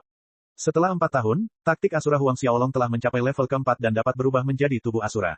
Sepasang sayap hitam di belakangnya adalah sayap iblis yang tumbuh setelah transformasi. Ketika melebar, sayapnya dapat melebar hingga 6 meter di setiap sisi. Dengan satu kepakan, Huang Xiaolong terbang, mencapai kecepatan rata-rata seorang petarung Orde ke-9 pertengahan. Kecepatan Huang Xiaolong selalu berada di sisi yang lebih cepat, dan dengan sayap iblis, ia dapat mencapai kecepatan tidak kurang dari pertengahan Orde ke-9. Huang Xiaolong berputar beberapa kali di sekitar halaman kecil, 1 detik dia berada di sudut dan detik berikutnya dia berada di udara. Wings of Demon yang dipadukan dengan kemampuan Phantom Shadow miliknya memungkinkan Huang Xiaolong mencapai kecepatan yang mengerikan. Beberapa saat kemudian, Xiaolong mengakhiri latihannya dan keluar dari mode Asura. Besok adalah kompetisi tahunan, kata Huang Xiaolong dalam hati. Setelah ia naik ke kelas 2, meskipun ia adalah pemenang dalam kompetisi kelas, ia tidak pernah memenangkan kategori tahun. Namun, sejak hari itu, ia akan menguasai kelas 2. Bab 99, pria aneh ini. Cuaca hari berikutnya cerah dan terang. Huang Xiaolong dan Fei Hou meninggalkan Tianxuan Mansion dan menuju ke arah Akademi Bintang Kosmik. Dalam 4 tahun terakhir, Fei Hou telah bekerja keras berlatih, Liquid Thunder Arts yang diajarkan Huang Xiaolong kepadanya dan tidak lama kemudian, usahanya akhirnya membuahkan hasil saat ia melangkah ke alam Xiantian. Alam Xiantian, di seluruh kerajaan Luotong, jumlah ahli Xiantian mungkin dapat dihitung dengan satu tangan. Tak perlu dikatakan lagi, ini ada hubungannya dengan Fei Hou yang menelan mutiara naga api yang diberikan Huang Xiaolong kepadanya selama 4 tahun terakhir, membantu Fei Hou untuk menempa dan memperkuat fisiknya serta meningkatkan kualitas ki tempurnya. Jadi, sebagai perbandingan, Fei Hou jauh lebih kuat daripada rata-rata ahli Xiantian tingkat yang sama. Pada saat Fei Hou dan Huang Xiaolong tiba di Aula Suci Akademi, sudah banyak orang memadati area tersebut. Kedatangan Huang Xiaolong mengubahnya menjadi salah satu pusat perhatian. Beberapa tahun terakhir ini, meskipun Huang Xiaolong praktis tidak pernah menghadiri kelas manapun dan jarang muncul di akademi, sehingga tidak menarik perhatian, dia tetap menjadi topik diskusi populer di akademi. Selain itu, sejak ia dipromosikan ke tahun kedua, ia menyandang gelar pemenang kelas 6 tahun kedua selama 4 tahun berturut-turut dengan hanya menggunakan satu gerakan untuk mengalahkan lawannya di setiap pertandingan. Keributan besar terjadi di antara kerumunan saat mereka melihat Huang Xiaolong. Beberapa penggemar fanatik berteriak kegirangan, tidak mampu mengendalikan emosi mereka. Huang Xiaolong, kamu sangat tampan. Huang Xiaolong, aku mencintaimu. Huang Xiaolong dikenal karena bakat dan kekuatannya, tetapi penampilannya juga tidak buruk, jadi tidak mengherankan jika banyak siswi menganggapnya sebagai ksatria berbaju sirah berkilau. Faktanya, ini tidak terbatas pada batas-batas akademi ketenaran. Huang Xiaolong telah mencapai putri-putri bangsawan di kota kerajaan dan daerah-daerah lain juga, serta rakyat jelata. Mendengar teriakan pengakuan yang melengking, Huang Xiaolong tersenyum tak berdaya dalam hatinya saat dia berjalan menuju area tempat duduk siswa tahun kedua. Lu Kei yang sudah datang lebih awal tidak dapat menahan godaan. Xiaolong, sekarang pengaruhmu di akademi bahkan telah melampaui kepala sekolah Sun Sang. Meskipun Lu Kei kalah dari Huang Xiaolong setiap kali dia menantangnya, hal itu membantu membangun rasa persahabatan di antara mereka dan mereka pun menjadi teman baik. Huang Xiaolong menggelengkan kepalanya dan tertawa, jangan menertawakanku, aku pikir pengaruhmu bahkan lebih besar dariku. Lu Kei sebagai pangeran kerajaan Luotong dan pewaris tahta berarti pengaruhnya benar-benar tidak lemah. Bagaimanapun, dia adalah pangeran sejati di hati banyak gadis muda. Mendengar ini, Lu Kei tersenyum dan berkata, apakah kamu mengincar juara tahun kedua? Kudengar Chen Caixiu telah menembus Ordo ke-9, dia bukan lawan yang mudah. Chen Caixiu merupakan juara tahun kedua selama 2 tahun berturut-turut. Sudah Orde ke-9, meskipun sedikit terkejut, Huang Xiaolong tidak terganggu oleh berita itu. Melihat ekspresi tenang Huang Xiaolong, Lu Kai terus menambahkan, aku menyarankanmu untuk tidak memprovokasi gadis itu, gerakannya selalu kejam, terutama terhadap pria. Aku tidak yakin bagaimana, tetapi aku mendengar bagaimana beberapa pria bodoh memprovokasi dia dan pada akhirnya, bagian bawah mereka hampir lumpuh. Ketika Lu Kai mengatakan ini, kakinya tanpa sadar menegang di bagian tengah. Huang Xiaolong tersenyum tipis, jangan khawatir. Beberapa saat kemudian, Sun Zhang dan Xiong Chu tiba di aula suci, mengucapkan beberapa kata penyemangat, dan mulai mengumumkan dimulainya kompetisi. Seperti setiap tahun, kompetisi dibagi menjadi 3 area besar. Setiap kelas memiliki seorang siswa yang dinominasikan oleh wali kelas dan mereka yang tidak setuju dapat mengajukan tantangan di panggung. Di kelas 6 tahun kedua, Huang Xiaolong adalah yang terkuat dan ini adalah sesuatu yang diakui oleh seluruh kelas, sedangkan yang kedua adalah Lu Kai, bukan Ye Yong. Dalam 4 tahun terakhir, Lu Kai juga berlatih keras dan kekuatannya telah melampaui nomor 1 aslinya, Ye Yong. Huang Xiaolong dan Lu Kai berdiri di atas panggung. Aku tidak percaya kali ini aku masih tidak bisa menerima satu gerakan pun darimu. Lu Kai menatap Huang Xiaolong dan berkata. Sejak mereka berdua dipromosikan ke tahun kedua, dia dikalahkan hanya dengan satu gerakan setiap tahun. Huang Xiaolong tersenyum dan tetap diam. Pada saat ini, cahaya yang menyilaukan menyelimuti tubuh Lu Kai dan roh bela diri Sky Peng miliknya pun muncul. Ki pertempuran yang kuat dan ganas menjulang ke langit saat Lu Kai langsung berubah jiwa, tanpa membuang waktu sedetik pun, selapis baju besi seperti bulu menutupi Lu Kai dan 4 sayap yang kuat terlihat muncul dari punggungnya, menyebabkan aliran udara di sekitarnya menjadi bergolak. Tinju penghancuran besar-besaran. Sesaat setelah jiwa Lu Kai berubah, dia sudah bergerak dan muncul beberapa inci dari Huang Xiaolong sambil mengepalkan tinjunya, bersiul di udara. Jejak tinju yang besar itu menukik ke bawah ke arah Huang Xiaolong, menenggelamkan area panggung dalam keheningan yang mengerikan. Tinju penghancur raksasa ini adalah keterampilan bertarung yang telah Lu Kai latih selama beberapa tahun terakhir, dan ia akhirnya berhasil 2 bulan lalu. Meskipun ia tahu bahwa bahkan dengan tinju penghancur raksasa ia tidak akan mampu mengalahkan Xiaolong, Lu Kai yakin ia dapat menangkis satu serangan Huang Xiaolong. Melihat jejak tinju raksasa menyelimuti dirinya, Xiaolong tetap berdiri di tempat yang sama, tampak seperti tidak berniat menghindar. Sebaliknya, ia menyerang. Tinjunya melesat, menghantam kepala Lu Kai. Kedua tinju itu saling bertabrakan, dan terdengar suara ledakan yang menggelegar. Colossal Decimation Fist hancur dalam sekejap mata, dan Lu Kai terlihat terhuyung mundur, jatuh dari panggung sebelum berhasil menenangkan diri. Ketika Lu Kai menenangkan dirinya, dia linglung sejenak, lalu dia menggelengkan kepalanya dan tersenyum kecut saat melihat Huang Xiaolong. Sepertinya aku butuh keajaiban untuk menang melawanmu seumur hidupku. Dia masih ingat saat pertama kali mereka berdua bertarung di kompetisi tahun pertama. Saat itu, Huang Xiaolong harus mengerahkan seluruh tenaganya untuk mengalahkannya, tetapi saat mereka maju ke kelas tahun kedua, dia kalah dari Huang Xiaolong hanya dalam satu gerakan. Sekarang, dia hampir tidak punya keberanian untuk menantang Huang Xiaolong lagi. Setelah Lu Kai dikalahkan, tidak ada seorang pun dari kelas yang sama yang berani menantang Huang Xiaolong. Jadi, tanpa ketegangan apapun, Xiaolong sekali lagi menjadi pemenang kelas 6 tahun kedua. Berikutnya adalah tahun kompetisi. Tahun kedua memiliki total 6 kelas untuk menentukan pemenang akhir, ada 3 tahap kompetisi. Di antara ke-6 siswa, 3 berasal dari kelas berikut minus kelas 1, 5, dan 6 dan mereka dipilih untuk mengambil tongkat. Namun, ketika semua orang melihat Huang Xiaolong mengambil tongkat nomor 1, keributan kecil terdengar di antara kerumunan. Nomor 1, itu sebenarnya tongkat nomor 1. Melihat nomor yang tertera pada tongkat itu, Huang Xiaolong tidak dapat menahan diri untuk menggelengkan kepalanya sambil tersenyum kecut. Tongkat nomor 1 melambangkan Chen Caixiu, orang yang sama yang disebutkan Lu Kai sebelumnya. Wanita yang tidak kenal ampun terhadap laki-laki. Tatapan mata mengikuti Huang Xiaolong dan Chen Caixiu saat mereka berdua naik ke panggung.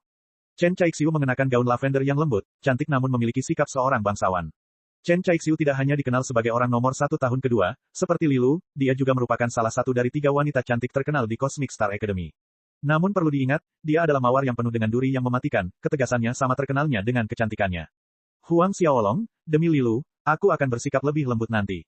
Mata Chen Caixiu mengamati Huang Xiaolong dari atas ke bawah dan berkata. Lebih lembut, seorang wanita yang mengucapkan kata-kata seperti itu kepada seorang pria pasti akan menimbulkan kesalahpahaman. Selanjutnya, pandangan aneh diarahkan ke panggung bersama mereka berdua dari kerumunan. Huang Xiaolong melirik Lilu, dia tahu Lilu dan Chen Caixiu adalah teman baik. Ketika Lilu menyadari tatapan Huang Xiaolong padanya, dia menyeringai nakal pada Huang Xiaolong, memperlihatkan 2 lesung pipit yang lucu. Huang Xiaolong merilekskan bahunya dan mengalihkan perhatiannya pada Chen Caixiu, sambil berkata, jika kau menginginkannya seperti ini, maka mulailah. Ki pertempuran mengalir keluar dari tubuh Huang Xiaolong, dan momentum kuat bergetar di udara. Puncak akhir Orde ke-8. Di sekelilingnya, mata penuh keterkejutan menatap tajam ke arah Huang Xiaolong. Setelah mengalami momen kekosongan karena keterkejutan atas pernyataan Huang Xiaolong, Lu Kai tersenyum kecut dalam hati. Saat ini, dia baru berada di puncak Orde ke-7 akhir sedangkan Huang Xiaolong telah mencapai puncak Orde ke-8 akhir. Pada saat ini, dia benar-benar memahami kesenjangan di antara mereka. Chen Caixiu juga menatap Huang Xiaolong dengan ekspresi terkejut, puncak akhir Orde ke-8. Huang Xiaolong akan berusia 15 tahun setelah tahun baru mendatang, kan? Seorang puncak Ordo ke-8 yang berusia 15 tahun. Meskipun dia sendiri merupakan anggota awal Ordo ke-9, usianya sudah 20. Berdasarkan kecepatan kultivasi Huang Xiaolong, level berapa yang akan dicapainya saat ia berusia 20 tahun? Puncak akhir Orde ke-10. Itu benar-benar mungkin. Pria aneh ini, Chen Caixiu tidak dapat menahan diri untuk bergumam pada dirinya sendiri. Bab 100, Yuming hilang. Bab 100, Yuming hilang.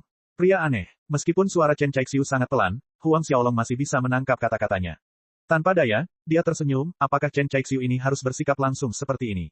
Jika 6 bulan yang lalu, mungkin kau bisa menang melawanku, tetapi sekarang, hanya dengan mengandalkan kekuatanmu di puncak Orde ke-8, mustahil untuk mengalahkanku.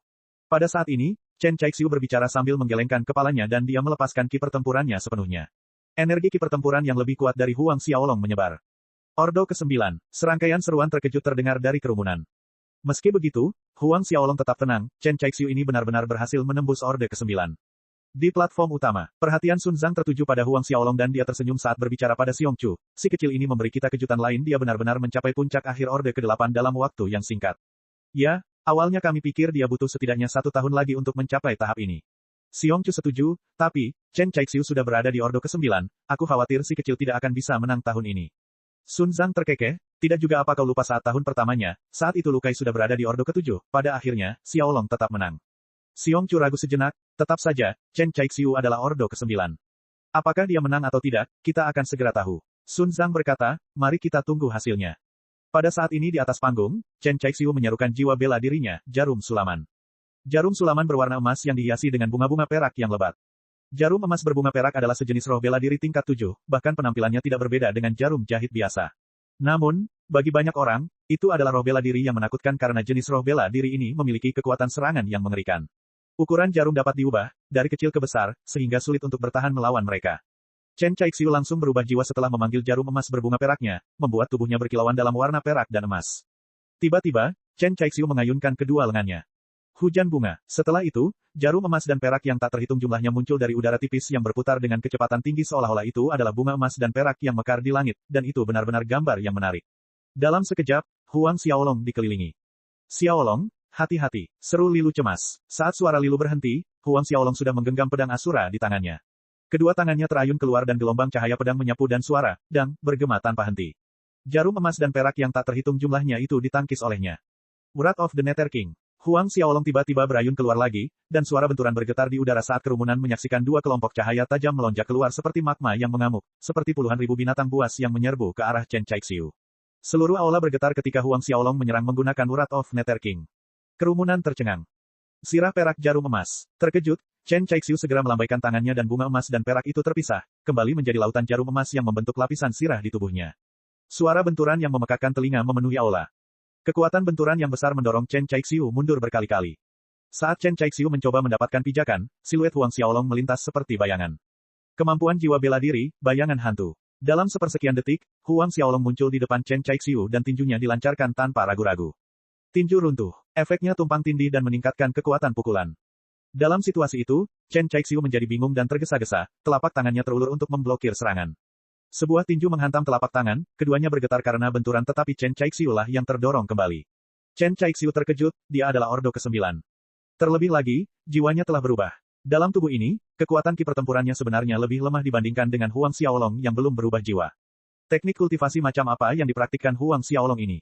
Tidak ada bayangan, tidak ada wujud. Dipaksa oleh Huang Xiaolong hingga mencapai tepi panggung, Chen Caixiu marah setelah mengatasi keterkejutannya. Sekali lagi, lengannya terentang dan jarum emas yang tak terhitung jumlahnya menusuk ke arah Huang Xiaolong. Namun, jarum emas ini tiba-tiba menghilang di tengah jalan, dan udara di sekitarnya kembali tenang tanpa sedikit pun fluktuasi. Ini adalah serangan terkuat Silver Floweret Golden Needle, no shadow no foam, membuatnya sulit untuk bertahan. Aku ingin tahu bagaimana orang kecil ini akan menangkal serangan Chen Caixiu. Jika dia tidak bisa, maka hasilnya sudah jelas. Xiong Chu bergumam keras di panggung utama. Sun Zhang juga memperhatikan sosok Huang Xiaolong di atas panggung, dan seperti Xiong Chu, dia juga sangat penasaran bagaimana Huang Xiaolong akan mematahkan serangan Chen Caixiu ini. Di bawah panggung, hati Lilu menegang karena khawatir. Termasuk Lu Kai, Chen Feirong dan seluruh kelas menatap tajam ke arah Huang Xiaolong. Sementara semua orang menunggu dengan tegang, Xiaolong tiba-tiba melompat, tubuhnya berputar tanpa henti dan bilah-bilahnya melesat keluar. Kerumunan itu melihat banyak bilah cahaya berubah menjadi kilatan petir, saat Huang Xiaolong terus berputar di udara, kilatan petir itu menjadi semakin ganas. Dalam kilatan petir itu, jarum-jarum emas yang tadinya tak berbayang dan tak berbentuk menjadi tampak di depan mata lalu dihamburkan oleh petir itu. Pada saat yang sama, area petir meluas, meliputi seluruh panggung, tidak dapat menghindar, Chen Caixiu tersambar petir dan jatuh dari panggung. Baru setelah Chen Caixiu terjatuh, Huang Xiaolong perlahan berhenti berputar dan mendarat di panggung, dan banyak kilatan petir pun menghilang. Menyaksikan hasil ini, orang-orang di sekitar tercengang. Perubahan peristiwa ini terlalu besar sehingga bahkan Sun Zhang dan Xiong Chu di panggung utama kesulitan bereaksi tepat waktu. Dalam sekejap mata, Chen Caixiu benar-benar kalah. Jurus yang baru saja digunakan oleh bocah kecil itu, apakah kau mengenali jurus apa itu? Beberapa saat kemudian, Sun Zhang bertanya kepada Xiong Chu setelah dia pulih. Xiong Chu menggelengkan kepalanya, aku telah berkultivasi selama hampir 100 tahun dan belum pernah melihat jurus bertarung seperti itu, tapi jurus itu mungkin merupakan penerus jurus bertarung yang dia gunakan untuk mengalahkan Lu Kai. Sun Zhang mengangguk setuju dan kemudian berkata, anak ini tidak perlu memanggil roh bela diri naga hitam ilahi primordialnya untuk mengalahkan Chen Caixiu. Saya pikir, jika dia memanggil roh bela diri naga hitamnya, dia mungkin bisa mengalahkan seorang ahli Orde ke-9. Pada saat ini, para siswa dan guru di aula besar itu bersorak dan bertepuk tangan dengan gemuruh, terutama Lilu yang bertepuk tangan sekuat tenaga, matanya yang indah berbinar-binar sambil terlihat sangat menawan. Jatuh dari panggung, Chen Caixiu tidak tampak hancur atau kesal, sebaliknya, sepertinya dia sedang memikirkan sesuatu saat dia melihat Huang Xiaolong. Chen Caixiu datang ke samping Lilu, tersenyum dan berkata, adik kecil, aku benar-benar iri padamu. 2 tahun lagi, saat kalian berdua menikah, ingatlah untuk memberitahuku. Mendengar ini, wajah cantik Lilu memerah. Kak, apa yang kamu katakan? Chen Caixiu tertawa melihat ekspresi malu Lilu. Tak lama kemudian, hasil tahun pertama, tahun kedua, tahun ketiga, dan hasil keseluruhan akademi pun keluar. Huang Xiaolong dihadiahi spirit dan kelas 5 awal. Ketika acara berakhir dan semua orang bubar, Sun Zhang dan Xiong Chu menahan Huang Xiaolong dan memberinya 5 roh dan tingkat tinggi lainnya. Ini sudah menjadi rutinitas. Setiap tahun setelah kompetisi tahunan, selain hadiah biasa, Sun Zhang dan Xiong Chu akan memberikan Huang Xiaolong pil roh 5 kelas tinggi lainnya. Tentu saja, mereka berdua berasumsi bahwa alasan mengapa kultivasi Huang Xiaolong maju dengan kecepatan seperti itu adalah karena hadiah ini setiap tahun. Faktanya, mereka tidak tahu bahwa pil roh yang diberikan Huang Xiaolong dibagikan kepada orang tua atau saudara kandungnya. Setelah kompetisi tahunan akademi berakhir, Huang Xiaolong dan Fei Hou kembali ke istana Tianxuan. Ketika mereka kembali, Marsekal Hao Tian sedang menunggu mereka di aula utama. Masih belum ada kabar dari Tuanmu Yuming? Tanya Huang Xiaolong. 4 tahun telah berlalu sejak Yuming berangkat ke benua awan bintang, kembali ke markas besar gerbang Asura. Namun, tidak ada kabar tentangnya dan sejak saat itu, ia menghilang begitu saja. Dalam 2 tahun terakhir, Huang Xiaolong telah meminta Marsekal Hao Tian dan Fei Hou untuk mencari tahu berita tentang Yuming. Catatan, Collapse Fist, hadiah keterampilan bertarung peringkat bumi yang dimenangkannya selama kompetisi akademi tahun pertama. Cek cek cek cek cek cek cek cek. Rakan-rakan kultivator sekalian, sebelum retret, sila terus berkultivasi untuk jurus subscribe, like, share dan komentar agar sekte novel Sadim terus berkembang pesat.